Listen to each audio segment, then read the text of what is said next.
members are misunderstanding the meaning of 10-point agenda. They are saying that when it comes to 7th of March, that is going to be the divorce of ODM and ODA.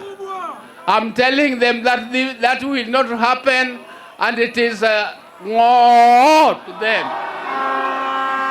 It will not happen. It will not happen. Because ODM is marking its first anniversary of cooperation with ODA.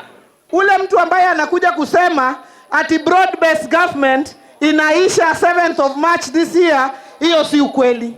7th of March tutakuwa tunafanya review ya mali ambayo tumefika na implementation ya 10-point agenda. Na sisi tumepea ruhusa party leader wetu Dr. Oburu Oginga aanze negotiation na chama ambazo tuko nazo nafikira sawa, tukianza na UDA.